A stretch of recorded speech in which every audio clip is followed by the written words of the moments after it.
আসসালামু আলাইকুম রহমতুল্লাহ।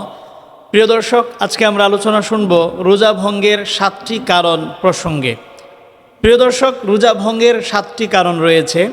এই 7টি কারণের কোনো একটি কারণও যদি রমজানের দিনের বেলা আপনার মধ্যে পাওয়া যায় বা আপনার দ্বারা সংঘটিত হয়, তাহলে কিন্তু আপনার রোজা ভেঙে যাবে।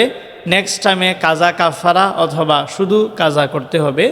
এজন্য আপনার এই সমস্ত কারণ থেকে এই 7টি কারণ যেন আমাদের মধ্যে না পাওয়া যায়, এই ব্যাপারে অবশ্যই কেয়ারফুল থাকতে হবে। এই 7 শ্রেণীর মানুষের রোজা কিন্তু আল্লাহর দরবারে কবুল হয় না। প্রিয় দর্শক, যে সমস্ত কারণে রোজা নষ্ট হয়ে যায়, রোজা ভেঙে যায়, এর মধ্যে 1, 2, 3 তিনটা কারণ হচ্ছে, মৌলিক তিনটা কারণ হচ্ছে কোনো কিছু খাওয়া অথবা কোনো কিছু পান করা অথবা স্ত্রী সহবাস করা। এই তিনটা হচ্ছে রোজা ভাঙ্গার মৌলিক কারণ। এই তিনটার কোনো একটা যদি আপনার ভেতরে পাওয়া যায়, তাহলে কিন্তু আপনার রোজা সঙ্গে সঙ্গে ভেঙে যাবে। এই বিষয়ে আপনার রোজার যে সংজ্ঞা, ডেফিনেশন, সেই সংজ্ঞা থেকেই এই তিনটা কারণ বুঝে আসে। কারণ রোজার সংজ্ঞা হচ্ছে যে আল ইমসাকু আনিত তাআমি ওয়া শুরবি ওয়া শাহাওয়াত মিন তুলুই শামসি ইলা গুরুবিহা, যে সূর্যোদয় থেকে সূর্যাস্ত পর্যন্ত এই সময়টাতে কোনো ধরনের পানাহার, এমনিভাবে কোনো কিছু খাওয়া পান করা বা স্ত্রী সহবাস থেকে বিরত থাকা, এটার নামই হচ্ছে রোজা। তো রোজার ডেফিনেশনের মধ্যেই কিন্তু এই কথাটা আছে যে কোনো কিছু খাওয়া যাবে না, কোনো কিছু পান করা যাবে না, এরকমভাবে স্ত্রী সহবাস করা যাবে না। এজন্য এই তিনটা কারণ, এর কোনো একটা যদি আপনার ভিতরে পাওয়া যায় রমজানের দিনের বেলায়, আপনি যদি স্বেচ্ছায় করেন, তাহলে কিন্তু আপনার রোজা ভেঙে যাবে এবং পরবর্তীতে কাজা এবং কাফারা দুটোই আবশ্যক হবে। এজন্য এই তিনটা কারণ যেন আমাদের মাধ্যমে কখনো সংঘটিত না হয়, এই বিষয়ে অবশ্যই কেয়ারফুল থাকতে হবে। 4 নম্বর হচ্ছে স্বেচ্ছায় বমি করা। রোজা ভঙ্গের 4 নম্বর কারণ হচ্ছে স্বেচ্ছায় বমি করা। কেউ যদি স্বেচ্ছায় বমি করে, অনেক সময় দেখা যায় যে অনেকে গলার ভিতরে হাত ঢুকিয়ে কোনো কারণে, ফিজিক্যাল কন্ডিশনের কারণে হোক বা রোগ বালায়ের কারণে হোক, অনেক সময় এরকম হাত ঢুকিয়ে দেখা যায় যে বমি করে। তো স্বেচ্ছায় যদি কেউ বমি করে, তাহলে এর মাধ্যমে রোজা নষ্ট হয়ে যাবে।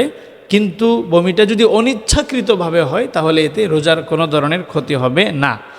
এই বিষয়ে সুনানে আবি দাউদের বর্ণনা এসেছে, বিশ্বনবী বলেছেন, মান যারআহুল কাইউ ফালিউতিম্মা সাওমা ওয়া মান ইস্তাকা ফাআলাইহিল কাদা। কেউ যদি অনিচ্ছাকৃতভাবে কারো বমি হয়ে যায়, কেউ যদি অনিচ্ছাকৃতভাবে বমি করে ফেলে, অনেক সময় দেখা যায় আমরা বাসে সফর করতে গিয়ে বা ট্রেনে সফর করতে গিয়ে বা এরকম কোনো দুর্গন্ধ আমাদের নাকে আসলে আমাদের দেখা যায় অনিচ্ছাকৃতভাবে বমি হয়ে যায়। তো অনিচ্ছাকৃতভাবে বমি হওয়ার কারণে রোজার কোনো ক্ষতি হয় না। কিন্তু কেউ যদি স্বেচ্ছায় বমি করে, তাহলে অবশ্যই তাকে রোজা কাজা করতে হবে। এজন্য স্বেচ্ছায় বমি যেন আমাদের মাধ্যমে কখনোই সংঘটিত না হয়, অবশ্যই কেয়ারফুল থাকতে হবে। 5 নম্বর হচ্ছে যে হস্তমৈথুন করা। রমজানের দিনের বেলায় কেউ যদি হস্তমৈথুন করে, তাহলে কিন্তু তার রোজা শেষ। অনেক ক্ষেত্রে দেখা যায় যারা উঠতি বয়সের যুবক ছেলেপেলেরা থাকে, মোটামুটি 16, 17, 18 বছর বয়সের ছেলেরা, তাদের মধ্যে এই প্রবণতাটা বেশি দেখা যায় যে তারা হস্তমৈথুন করে বা মাস্টারবেশন করে।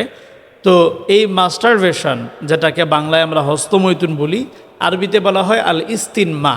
তো এই মাস্টারবেশন বা হস্তমৈথুন যদি রমজানের দিনের বেলায় কেউ করে ফেলে, তাহলে কিন্তু তার রোজা নষ্ট হয়ে যাবে এবং নেক্সট টাইমে তাকে কাজা কাফারা দুটোই কিন্তু তার উপর আবশ্যক হবে।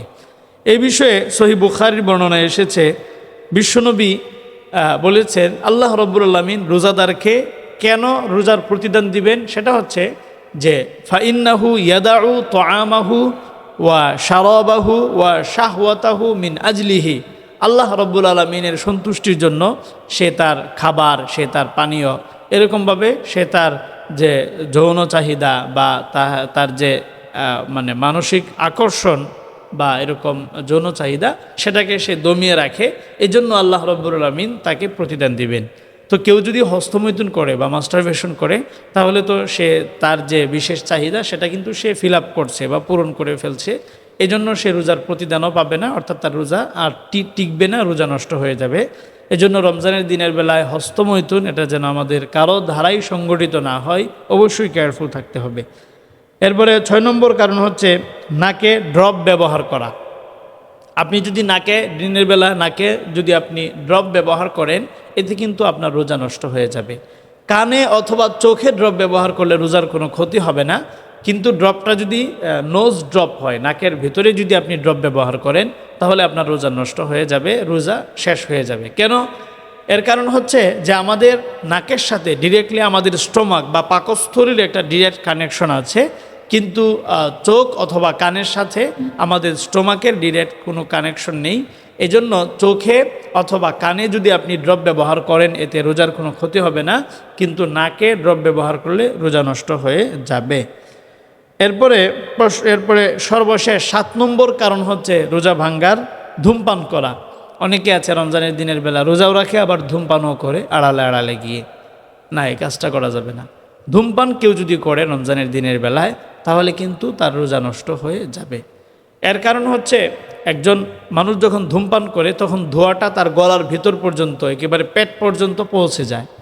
এই জন্য দেখবেন যারা ধূমপান করে তাদের অনেক সময় গলার মধ্যে ক্যান্সার হয়, অথবা এরকম গলার ভিতরে একেবারে কালো হয়ে যায়, নিচেও ভিতরেও, গলার ভিতরে এমনিভাবে পেটের অনেকাংশে দেখা যায়, এক্সরে করলে দেখা যায় ওই অংশটা কালো হয়ে গেছে। অনেক সময় ক্যান্সারও হয়ে যায়। তার মানে বোঝা যাচ্ছে ধোঁয়া গলার ভিতরে পৌঁছে যায়। এজন্য ধূমপান থেকে অবশ্যই বিরত থাকতে হবে। তাহলে আজকে আমরা জানলাম যে 7 শ্রেণীর মানুষের রোজা নষ্ট হয়ে যায়, রোজা আল্লাহর দরবারে কবুল হয় না, বা 7টা কাজের মাধ্যমে রোজা নষ্ট হয়ে যায়। এর মধ্যে 1 নম্বর হচ্ছে কোনো কিছু খেলে, 2 নম্বর হচ্ছে কোনো কিছু পান করলে, 3 নম্বর হচ্ছে স্ত্রী সহবাস করলে, 4 নম্বর হচ্ছে স্বেচ্ছায় বমি করলে, 5 নম্বর হচ্ছে হস্তমৈথুন করলে, 6 নম্বর হচ্ছে নাকে ড্রপ ব্যবহার করলে, 7 নম্বর হচ্ছে ধূমপান করলে।